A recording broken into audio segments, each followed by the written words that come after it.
It's the Roval Slayer! Yes, Ryan Blaney's Pennzoil Menards half and half paint scheme. This car, of course, made very famous in that wild Roval race in which he took the victory on the last corner when Jimmie Johnson and Martin Truex had a coming together into the final chicane. This, in my opinion, is the best paint scheme in NASCAR this year, hence why I bought a 124 of it, but it is a very divisive scheme. Many people are very divided on this paint scheme. Some people absolutely hate it. Some people absolutely love it, and there doesn't seem to be a whole lot of in-between. I, for one, really appreciate the originality of this paint scheme. It doesn't really rely on anything previous to kind of base it off of. You maybe could say a Ryan Newman car. There's a little bit of that in there, but outside of that, the color scheme, very unique. Again, I guess that's kind of why the love it or hate it crowd is kind of all over this one. But you cannot deny that this car has been quite successful in the limited amount of times that it has run. It took the pole position in its very first race at the Pennzoil 400 at Las Vegas Motor Speedway. There's absolutely no way there's any rigging going on there. It's zero. But regardless, it ran again at the Roval. It not only took a stage win, led a lot of laps, it managed to take the victory. Now, this, in my opinion, is the best version of this car you're going to be able to get. I think the Elite Diecast are way too expensive, and frankly, I don't think they're detailed quite as enough to justify the jump in like $20 or $30 in price. And the actual race winner of this is going to be super damaged, and it's going to have the stupid playoff crap all over it. So, in my opinion, the bang for your buck, the best looking diecast you can get of this is this one, and we're going to take a look at it right now.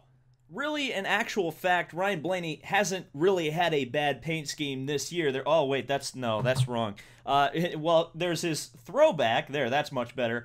Which I think a lot of people like. This is probably, for a lot of people, focus, his number one paint scheme that people think is the best one. Then there's also the base paint scheme that they made in diecast form very early on in the year. It never actually ran in this particular configuration, but I still like it because I'm nostalgic about Duracell. That's another thing I quite like about this paint scheme, is that, again, I'm very nostalgic about both the sponsors, the main sponsors on this car, Pennzoil and Menards.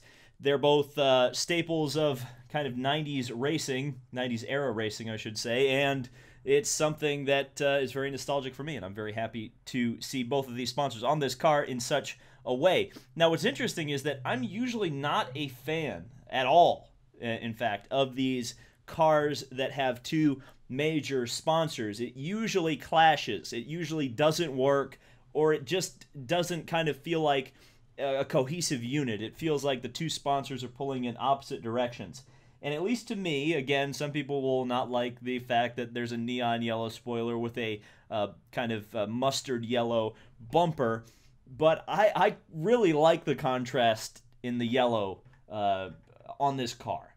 I really do enjoy and appreciate the bright Menard yellow rims. I do actually like the bright Menard yellow number. Again, this is probably a controversial opinion, but I really do like it. I really do like it. Again, it's unique. It really doesn't have a car that it's based on.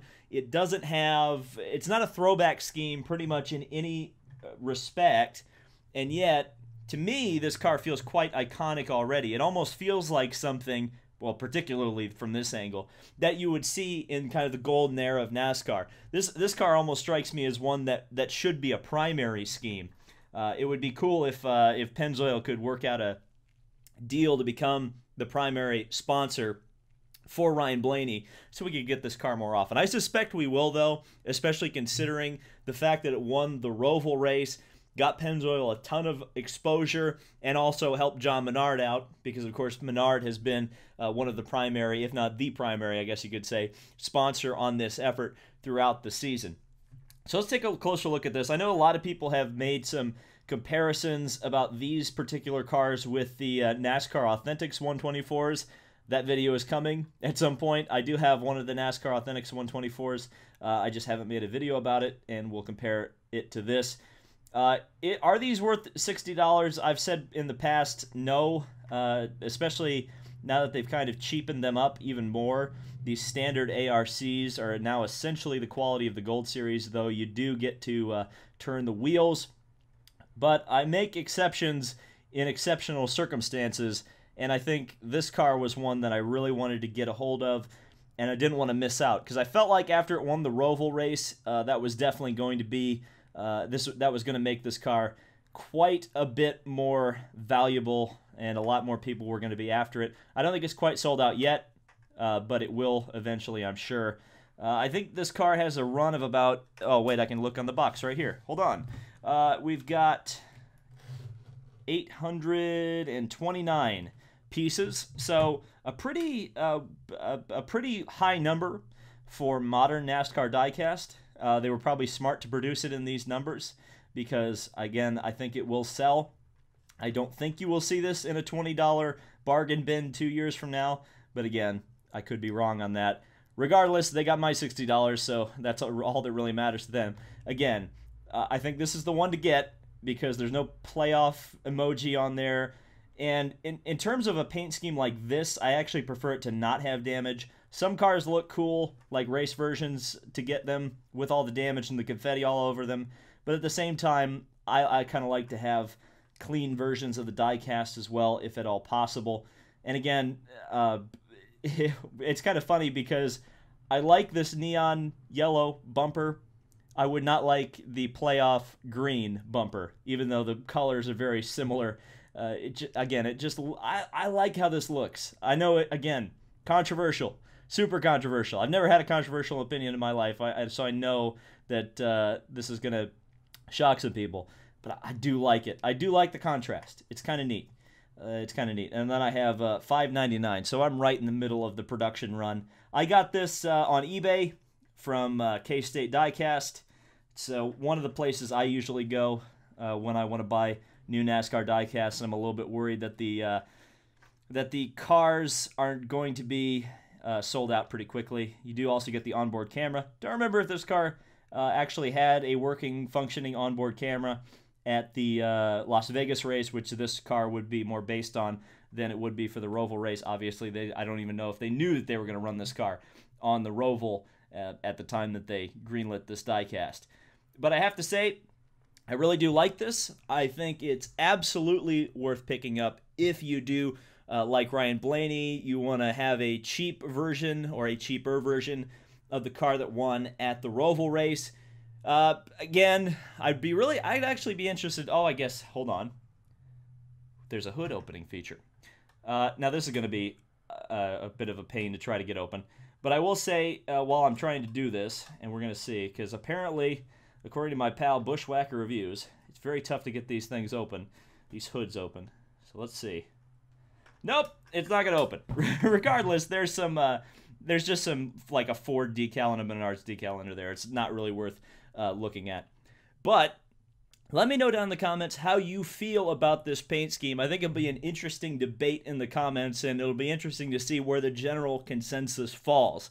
Again, I think you're going to be seeing this car a heck of a lot more as the years go on, especially considering the success it's had. That's certainly going to make these sponsors respond and say, hey, we should be on Ryan Blaney's car more because the guy manages to get wins for us. So, thank you guys so much for watching. This has been David Land on YouTube. Be sure to look out. I'll probably be doing it a little closer to the Christmas season because of all the holiday shopping buyers looking for their NASCAR fix. But I will be doing a comparison between this car, or at least a car like this. The actual Authentics car I have is a Ford, so I guess it would make sense to compare this one to that one. But I will be doing an Authentics 124 versus a Gold Series, or I guess this is ARC 124, and actually see if the cost, which I think is like something like $50 more for an ARC car, is actually worth the price. So be on the lookout for that. That should be coming within the month or so. So thank you guys so much for watching. This has been David Land on YouTube. Subscribe for more NASCAR and motorsport content, and we'll see you in the next video.